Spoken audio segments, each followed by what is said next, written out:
있도록 하나님을 저희들 가운데 모시도록 하겠습니다. 성부와 성자와 성령의 이름으로 하늘에 계신 우리 아버지, 아버지 이름이 거룩히 빛나시며 아버지의 나라가 오시며 아버지의 뜻이 하늘에서와 같이 땅에서도 이루어지소서. 일용할 양식을 주시고 저희에게 잘못한 일을 저희가 용서하오니 저희 죄를 용서하시고 저희를 그 빠지지 않게 하시고 악에서 구하소서. 아멘. 성부와 성자와 성령의 이름으로 아멘. 영광의 신비를 묵상으로 바치겠습니다. 일단만 할게요. 성부와 성자와 성령의 이름으로 전능하신 천주 성부 천주의 창조주를 정합니다. 그의 아들 우리 주 예수 그리스도님 성령으로 인하여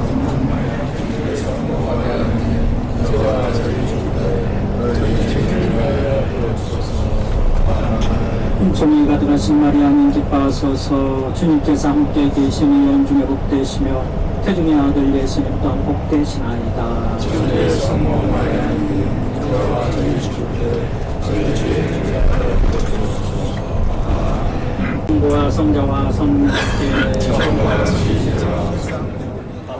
그죠? 분양하는 냄새가 어디서 올라왔어요?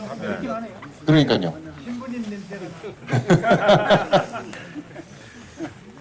예, 다 이제 화장실에서 나오시면은 저희 시작기도 하고 시작하도록 하겠습니다. 네.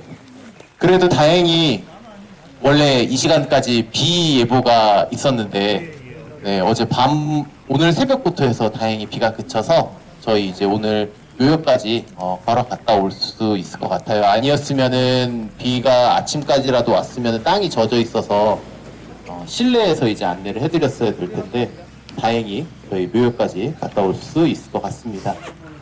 네, 얼추 시작기도 다 함께 성모송 바치고 성지 안내 시작하도록 하겠습니다. 성부와 성자와 성령의 이름으로 은총이 가득하신 마리아님 기뻐하소서. 주님께서 함께 계시니 여인 중에 복되시며 태중의 아들 예수님 또한 복되시나이다.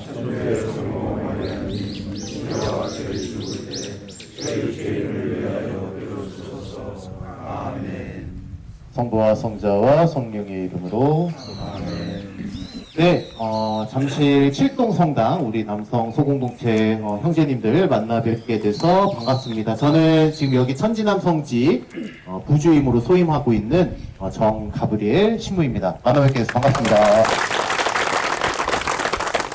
네, 이른 아침부터 멀리 서울에서 저희 천지남 성지까지 찾아와 주셔서 너무나 감사드립니다. 도시에서 와주셨어요. 저는 산에 살아가지고, 네, 우리 도시분들 만나 뵙게 되면 참 반가워요. 오, 그래도 꽤 있으시네요? 오, 네, 많이 오셨네요. 네. 한 10년 안에 저희 성지 찾아본 적 있으신 분 혹시 계신가요? 10년 안쪽으로. 네. 네. 그래도 저희 성지를 그래도 많은 분들이 알아주셔서 너무나 감사드립니다. 보통 이제 제가 순례 오시는 분들께 이제 그런 얘기를 드려요. 신부님 성지가 너무 좋아요 라는 얘기를 들어요. 그러면 이제 저희 성지에서 어디가 그렇게 좋으셨어요? 뭐가 가장 기억에 남으세요? 라고 물어보면은 열이면 8, 9 정도 되시는 분들이 항상 제일 먼저 얘기하시는 게 지금 이제 못 보신 분들도 계실 수 있는데 항상 저쪽 이제 오른쪽 끝에 계신 큰 우리 평화의 성모님을 보니까 마음이 너무 평화로워진다는 말씀들을 많이 해주셔요. 그래서 마음의 평화를 얻으셔서 너무나 다행이네요 라는 말씀을 드리면서 문득 이제 그런 이야기를 드리죠. 혹시 또 다른 거 기억에 남는 건 없으세요? 라고 하면은 성모님이 기억에 남는다고 보통 말씀을 많이 하셔요. 근데 이제 제가 이제 오늘 이 시간을 묘역 안내라고 표현 안 하고 성지 안내라고 표현을 합니다. 성지에 오시는 분들이 가장 저희 성지에 오셔서 보통 기억에 많이 담고 가는 풍경은 이제 우리를 반겨주시는 큰 평화의 성모님을 많이 기억에 담고 이렇게 떠나가시게 되는데 이 성지 안내를 듣는 분들께 꼭 질문을 드립니다. 그렇다면은 저희 천지남 성지가 평화의 성모님을 모시고 있기 때문에 이곳이 성지인 것인가? 라는 질문을 꼭 드려요. 저 성모님이 안 계시다면 여기는 성지가 아니게 되는 것인가? 라는 질문을 드립니다. 사실 저 성모님은 제가 아까 질문 드린 거에 포함되어 있지만 여기다 모신 지 이제 10년 조금 안 됐거든요. 근데 성지가 개발된 지는 그래도 몇십 년이 돼가는데, 그럼 그전에는 성지로서의 의미가 없던 것이냐라는 질문을 드리게 됩니다. 이 이야기를 드리는 이유는 적어도 우리가 성지를 순례한다는 것은 이 땅에 우리가 발을 딛고 있는 이곳에 하느님께서 우리를 위한 역사의 손길을 건네셨던 흔적이 남아있는 곳을 우리가 방문한다는 것을 의미하죠. 그렇다면 이곳에는 어떤 흔적이 남아있는지를 우리가 발견하고 바라보고 또 이제 돌아보고 그런 시간을 갖는 것이 성지 순례가 되어야 할 것입니다. 적어도 우리가 저희 성지에서 성모님을 모시고 있지만 저희 성지에 하느님의 흔적, 하느님의 손길의 흔적이 남아있는 곳은 적어도 그곳이 아니다라는 점을 꼭 말씀을 먼저 드리고 성지 안내를 시작하게 됩니다. 그래서 이 시간에는 저희 천진환 성지가 무엇으로 어떤 하느님 손길의 흔적이 있는지 함께 찾아가는 여정을 걸어가도록 하겠습니다. 이제 본격적으로 성지 안내 시작을 하면서 이런 질문을 한번 드려보도록 하겠습니다. 혹시 지금 계신 형제님들 중에 성인이 되고 나서 저희 교회에 입교하신 분들 계신가요? 성인 되고 나서 세례 받으신 분들이 오히려 더 많으시네요. 네, 손 안 드신 분들은 보통 이제 유아 세례나 이제 어렸을 때 이제 천년성체 하신 분들이시죠. 네. 그러면 이제 이런 질문을 던지게 되는 것이죠. 우리는 어떻게 세례를 받게 되었는가? 왜 우리는 천주교를 믿을 교리로, 믿을 신앙으로 받아들이게 되었는가? 어떤 경리를 통해서, 어떻습니다. 오늘날에도 뭐 지금 이제 대통령 바뀌었지만, 대통령 순방을 한다고 하면은 외교부 직원들이나 외교부 장관만 따라가지 않죠. 대학 교수들이나 대기업의 오너들이 따라가게 됩니다. 기술 교환을 하기 위해서, 기술 교류, 학문 교류를 위해서 학자들과 기술자들이 따라갑니다. 조선시대도 마찬가지예요. 사신단이 간다는 것은 단순히 외교적인 일만 하는 것이 아니라 그것을 계기로 기술 교류, 학문 교류가 함께 이루어지는 것을 의미합니다. 그리고 정조대왕 시절에는 중국은 청나라 왕조가 이미 들어서 있었고 청나라는 이미 명나라 때부터 해서 서양의 문물과 서양의 강호들이 이미 들어와 있던 상황이었습니다. 이미 북경, 남경 할 것 없이 이미 서양의 열강들이 들어와 있었고 자연스럽게 선교사들이 들어와 있었으며 그리스도교 신앙을 믿는 서양인들이 그곳에서 생활을 하기 때문에 그리스도교 신앙이 청나라 안에서 큰 도시에서는 이미 자리를 잡고 있었던 것이죠. 이 조선의 사신단이 청나라로 넘어가서 이제 사신단을 외교적인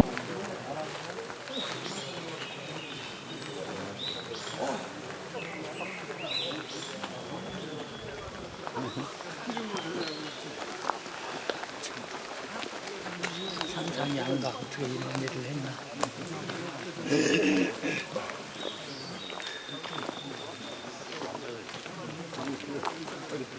이쪽으로 오셔야 되니까 조금만 이쪽으로 뒤에 같이 오신 분들도 이제 뒤로 오셔야 되니까 들어오셔서 좋은 공기잖아요. 사실 산에 있고 해서 좋은 공기 잠깐 하시면서 호흡 잠깐 골라주시면 좋겠습니다.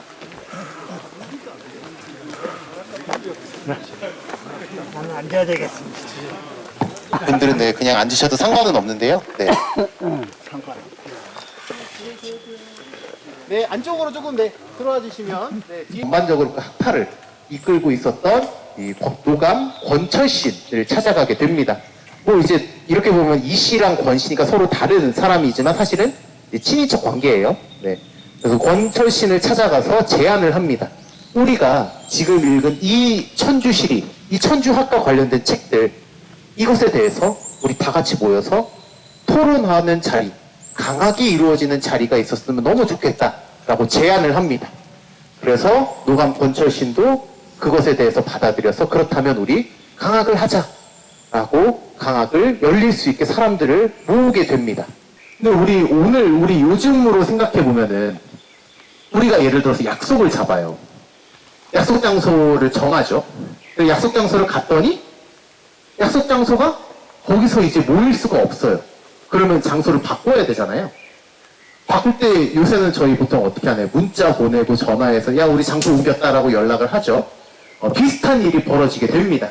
이 성호학파의 권철신과 이벽과 그 일행들이 처음에 약속 장소로 잡았던 곳은 여기서 7시 방향으로 좀 더 내려가면은 이천 곤지암 쪽 내려가는 길에 주어사라는 절에서 밤에 모이기로 합니다. 시점은 겨울입니다. 겨울에 주어사라는 절에서 밤에 모이기로 처음에 이제 첫 모임 장소로 주어사라는 절을 정해요. 그래서 이렇게 모이려고 했는데 가서 봤더니 주어사에서 이거를 우리가 다 와서 할 수 있는 상황이 아닌 거예요. 선발대가 가서 보니까, 먼저 도착한 사람들이 가서 보니까. 그 장소를 옮겨야 되는데 아까 말씀드린 것처럼 뭐 전화가 있거나 정보가 있거나 그런 게 아니잖아요. 그러면 서찰을 남기던지 구두로 전달을 해줘야 되는데 그때 이제 이런 구두로 전달이 있었다고 합니다. 스님을 통해서 수발로 나중에 오는 사람들에게 전해달라고 한 게 우리는 주어사에서 천진암이라는 암자에서 모이기로 장소를 변경합니다. 라고 해서 1779년에 이 성호학파의 선비들이 천진암에 모여서 이제 이 천주학에 대해서 강학을 하게 됩니다. 여기서 이제 어떤 분들이 가끔 질문하시는 게 왜 하필 밤에 그것도 절간에서 모이게 되었느냐라는 것을 질문을 하게 됩니다. 여기서 우리 조선이라고 하는 나라의 상황을 한번 더 상기를 시켜보면 좋을 것 같아요. 조선이라는 나라는 기본적으로 국가 이념이 유교 사상인 국가입니다. 조선 건국 초기에는 기본적으로 선비들, 사대부들이 불교를 철폐해야 된다. 그래서 모든 절들을 소각해야 된다. 라는 좀 이제 과격한 주장을 하는 선비들도 있었을 만큼 불교에 대해서 초기 조선은 굉장히 배타적이었습니다. 하지만 다 아는 것처럼 조선은 이미 이 땅에 뿌리 깊게 자리 잡고 있는 민중신앙 가운데 하나가 된 불교를 완전히 배제할 수가 없는 상황이 되어서 자연스럽게 그냥 불교를 있는 그대로 존중하고 공존하는 상황으로 흘러가게 되죠. 그리고 굉장히 재밌는 것은 조선의 4대부가 되기 위해서 과거 시험을 보려면 선비들이 주로 절간과 암자에 가서 공부를 합니다. 그리고 나서 과거를 보러 가요. 그렇게 불교를 쫓아내야 된다고 하지만 공부할 장소는 절간이었던 거예요. 그래서 이제 우리가 왜 절에서 모였냐라고 한다면 어쨌든 사람들이 모일 수 있는 장소가 필요한 거예요. 근데 왜 밤이냐? 이게 지금 이 사람들이 이야기하고자 하는 이야기의 주제가 우리 국가 이념과 맞지 않을 수도 있는 위험이 있는 거예요. 그렇기 때문에 당당하게 어디에 모여서 우리 여기서 모여 살 거야 다 모여라고 말할 수 있는 상황이 못 돼요. 그렇기 때문에 백주대낮이 아니라 밤에 모여야 되는데 조금이라도 의심을 덜 받으려면 선비들이 모여서 이야기를 나누는 것에서 의심을 안 받을 수 있는 장소는 공부를 자주 했던 절간인 거예요. 그래서 밤에 절간에서 모이려고 했다가 다시 암자로 옮기게 되는 것입니다. 그래서 이제 천진암이라고 하는 곳에서 암자에서 이 선비들이 모여서 이제 강학을 토론을 하게 됩니다.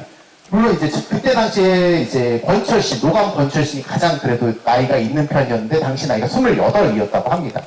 어떻게 보면 우리가 지금 봤을 때는 굉장히 젊은 나이잖아요. 근데 이제 그때 조선이라고 하는 나라의 실제 이제 수명들, 이제 기대 수명을 생각해 본다면 꽤나 장년층에 속하는 나이였다고 합니다. 가장 연장자인 권철신이 28이었으니까요. 그들이 모여서 끊임없이 책을 돌려서 읽어보고 각자의 의견을 그것에 대한 해석을 제안하면서 마지막에 가서는 어떤 결론에 도달하게 되느냐. 우리가 지금 읽고 연구하고 공부하고 토론하는 이 천주학이라고 하는 것, 이것은 학문의 차원으로 끝나서는 안 되는 것이다. 이것은 우리가 추구하고자 하는 삼라만상에 대한 진리를 포함하고 있고 진리 그 자체에 대해서 이야기를 한다. 우리가 오히려 이것을 받아들여야 된다라는 결론에 이르게 됩니다. 학문적인 차원에서 신앙의 차원으로 이들이 변화되게 되어요.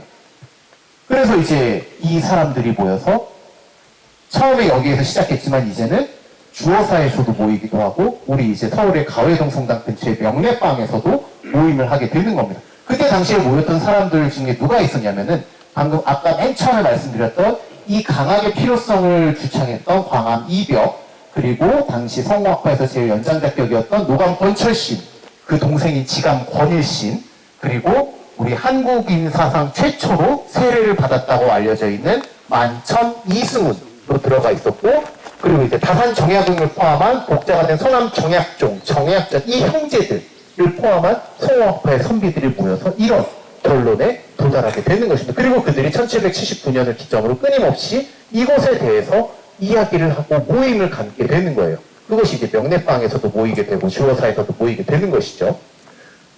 그래서 이 천진암이라고 하는 곳은 그 모든 것의 시작이 이루어졌던 장소. 처음으로 이 땅에서 천주교, 그리스도교 신앙이라고 하는 것에 대해서 담화가 이루어져, 탐론이 이루어졌던 장소. 하느님이 처음으로 이 땅에 씨앗을 뿌리신 장소로 이곳 바로 천진암을 이제 소개를 해드립니다.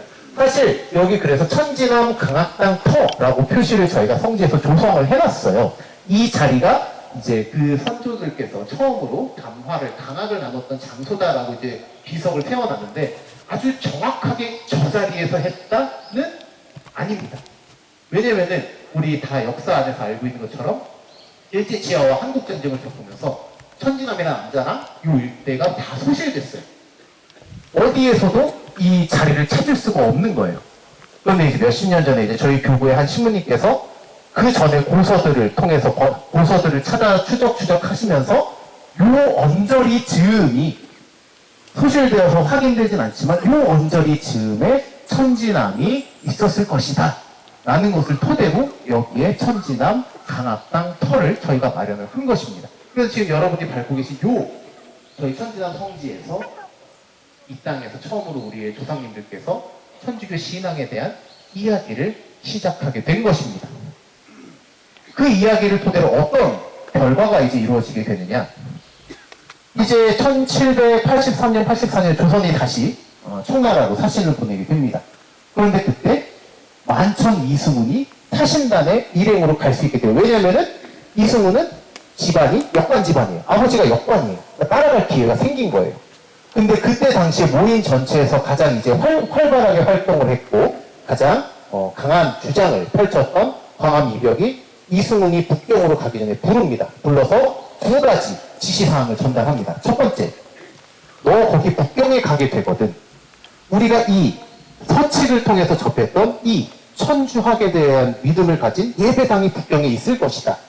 그 예배당을 찾아가서 그 예배당의 지도자를 만나서 이 서칙에 쓰여있는 영세라고 하는 걸 받아와라. 북경 가서 세례를 받아와라. 첫 번째 지시사항입니다.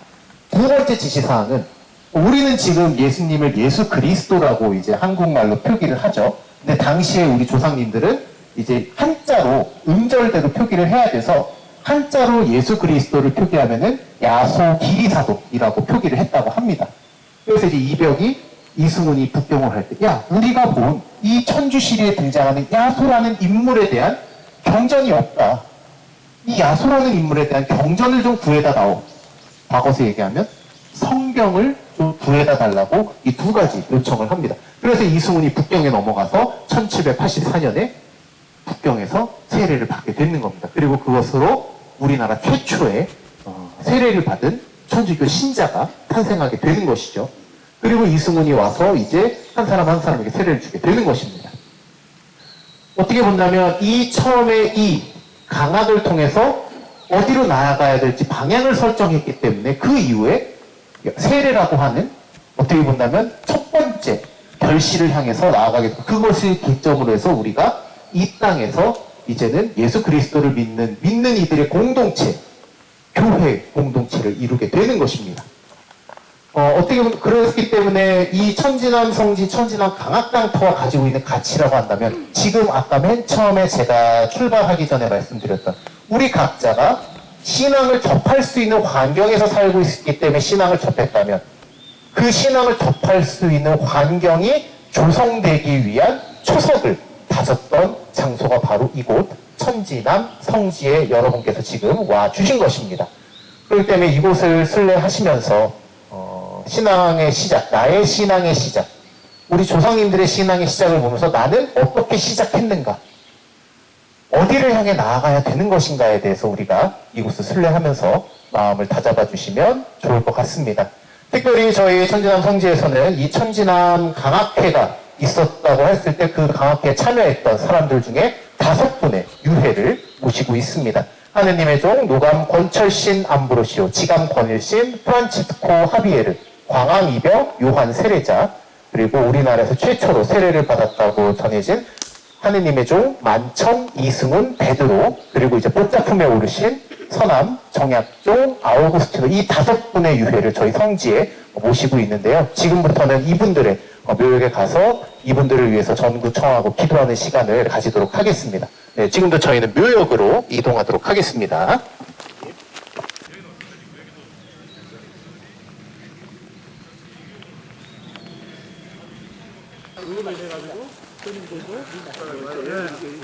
거의 오임이요. 죽고 그다음에 절도 아무래도 폐쇄 안 됐을 텐데.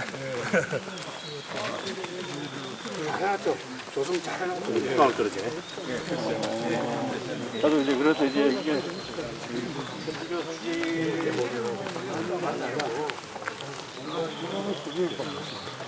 피만 좀 상을 설비도 나가는 다른 사람을 힘들만 해. 이것 때문에 그냥.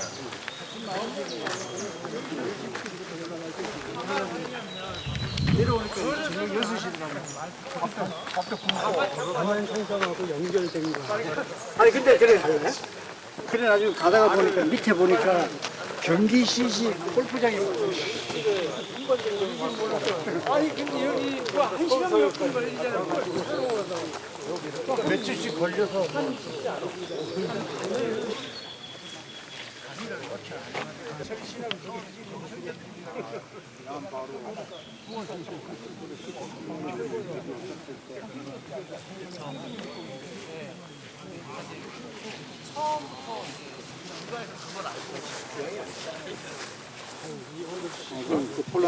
폴란드 분. 네, 저희 천진암 성지 방문하셔서 우리 순례를 하실 때 마지막으로 보통 도착하게 되는 곳이 저희 창립선조 5위 묘역에 저희 도착을 했습니다. 지금 저희 묘역의 이제 위치부터 설명을 드리면 여러분들 보셨을 때 가장 오른쪽에 아까 말씀드렸던 당시 성호학파에서도 가장 연장자격이었던 노감 권철신 암브로시오 하느님의 종의 유해를 모시고 있고요. 그 옆에 그 동생이었던 지감 권일신 프란치스코 하비에르의 유해를 저희가 모시고 있습니다. 그리고 가운데에는 이 강하게 필요성을 가장 강력하게 주장했던 광암 이병 요한 세례자 하느님의 종의 유해를 모시고 있고요. 그 옆이 이제 우리나라에서 처음으로 세례를 받았다고 전해지는 만천 이승훈 베드로 하느님의 종 유해를 모시고 있습니다. 그리고 그 옆이 이제 11년 전에 교황님으로부터 시복을 받았던 서남 정약종 아우구스티노 복자의 유해를 저희가 모시고 있습니다. 5개 묘 다 진묘이고요. 저희 여기 하느님의 종 4분과 이제 복자, 한 분 복자이신 한 분의 유해를 저희 성지에서 모시고 있습니다. 이곳에 이제 도착하게 되면은 저는 항상 이미 성인 품에 오르신 103위 성인분들과 복자 품에 오르신 124위의 복자분들께 이분들의 시복 시성을 전구를 청하는 기도를 바치게 되는데요. 기도 바치기 전에 하나는 소개를 해드리고 기도를 바치면 좋을 것 같습니다. 다름 아닌 우리 이벽 성조의 이제 마지막 생애 마지막에 대해서 잠깐 소개를 해드릴까 하는데, 사실 하느님의 종 이벽의 생을 어떻게 마감했는지는 정사에는 기록되어 있지 않습니다. 정사에는 기록되어 있지 않고 2차 사료, 3차 사료들을 통해서 크게 2가지 설이 이제 존재하고 있는데, 그 중에 이제 가장 유력한 설 하나를 소개해드리면은, 이 이벽 성조는 어쨌든 선비잖아요. 조선의 선비였죠. 근데 이 집안은 대대로 무관 집안이에요. 다 무관이에요, 무관. 그리고 이벽 성조 집안이 아들이 셋이에요. 그 중에 둘째예요. 형이랑 동생은 무과에 급제해서 무관이에요. 그러니까 당연히 이제 둘째도 과거를 봐야 되는 거죠. 집안에선 당연히 무과에 이제 응시할 거라고 생각을 했는데, 대뜸 선언을 합니다. 전 무과에 응시하지 않을 것입니다. 그러니까 집에서는 근데 둘째가 기골은 장대한데 책 읽는 걸 좋아하니까, 야 그래 우리 집에도 똑똑한 애 하나는 있어야지 라는 생각으로 당연히 의뢰 문과에 응시할 거라고 생각을 한 거예요. 그랬는데 저는 과거를 보지 않겠습니다 라고 하는 거예요. 저는 출세에 관심이 없습니다. 이식양명에 관심이 없습니다. 집에서 뒤집어지는 소리를 하는 거죠. 아들 둘은 우리 가문의 이 가풍을 따라가는데 자식 하나가 요새 말로 이제 금쪽이 같은 아들 하나인 거예요. 그런데 얘가 봤더니 어디 딴 데 가가지고 이상한 걸 하더라 라는 소문을 듣고 확인을 하게 돼요. 그래서 요 이제 명례방 여기저기 다니면서 뭐 누구 만나서 뭐 이상한 걸 하더라라는 얘기를 들으니까 이 이벽 성조의 일가는 다 포천에서 살았는데 포천에 있던 이벽 성조의 아버지가 아들들을 통해서 이벽 성조를 집으로 부릅니다. 잡아와요. 포천에. 잡아와서 골방에 가둡니다. 가두고 나서 제안을 했다고 합니다. 지금 믿겠다고 하는 그 천주학을 믿지 않겠다고 하면 이 문 밖으로 나오게 해주겠다. 그랬더니 이벽성조가 그럼 저는 어차피 포기하지 않을 것이니 곡기를 끊겠습니다라고 해서 방에서 병사했다라는 것이 이제 유력한 사망설이라고 합니다. 어떻게 본다면 가족들로 인해서 박해를 받은 거예요. 박해 아닌 박해를 받은 거죠. 가족들이 신앙을 포기해라 안 그러면 너 여기서 죽는다라고 했는데 설마하니 진짜 가족들이 죽일 생각으로 그랬겠냐라고 하지만 저는 그러면 아예 곡기를 끊어버리겠습니다. 더 단호하게 나온 거예요. 그러니까 처음에 그 천주에 대한 존재를 알게 된 기쁨 그거 하나로 가족들과의 연까지 끊을 정도로 이 신앙을 지키고자 했던 것이라고 보게 됩니다. 수많은 순교 성인들이 다 비슷한 이유로 생을 마감하게 되었죠. 그분들의 생애를 우리가 기억하면서 우리들 또한 지금 이 시대를 살아가는 우리는 과연 우리의 신앙을 어떻게 받아들이고 대하면서 살아가고 있는가? 그냥 나의 일상을 조금 더 풍요롭게 해주는 보조수단 정도로 생각하며 살고 있지는 않은가? 이 신앙이 나에게 어떻게 찾아왔고 어떻게 그것을 잘 간직하고 보존하며 살아갈 것인가에 대해서 여기 오늘 순례해 와주신 우리 잠실 칠동성당 우리 형제님들께서 한번 잘 생각해 보시는 시간을 저희 성지 안에서 가져주시면 좋을 것 같습니다.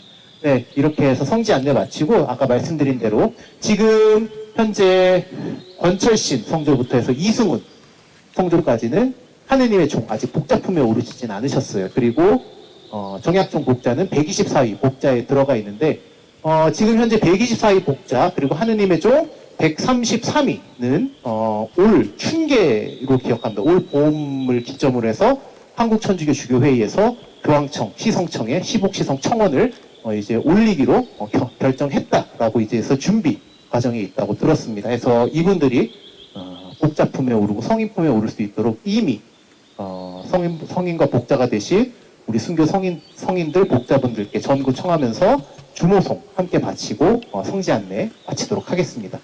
네, 다 함께 기도하겠습니다. 성부와 성자와 성령의 이름으로 하늘에 계신 우리 아버지, 아버지의 이름이 거룩히 빛나시며 아버지의 나라가 오시며 아버지의 뜻이 하늘에서와 같이 땅에서도 이루어지소서.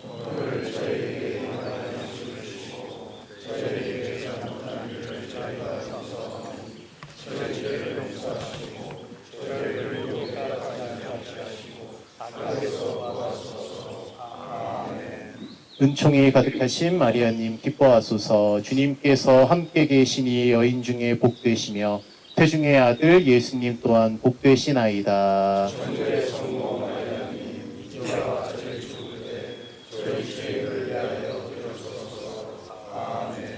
영광이 성부와 성자와 성령께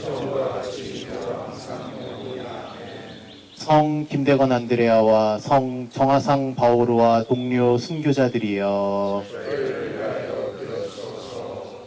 복자 윤지충 바오로와 동료 순교자들이여 성부와 성자와 성령의 이름으로 네, 이렇게 해서 저희 천지남 성지 안내는 마치도록 하겠습니다. 이후 일정 간단하게 하나만 제가 말씀을 공지를 드리고 이동하도록 저는 이제 내려가도록 하겠습니다. 저희 성지는 12시에 미사가 있을 수 있는데 큰 저희 평화의 성모님 뒤쪽에 있는 건물이 있습니다. 거기 이제 저희 성모성당이라고 저희가 이제 부르는데요. 성모성당에서 12시에 미사가 있을 예정이고요. 고해성사는 미사 시작 30분 전 11시 반부터 미사 시작 5분 전까지 성사 드리도록 하겠습니다. 내려오실 땐 천천히 내려오시면서 좀 이제 둘러보시면서 내려오시고요. 저희는 미사 때 다시 인사드리도록 하겠습니다. 감사합니다.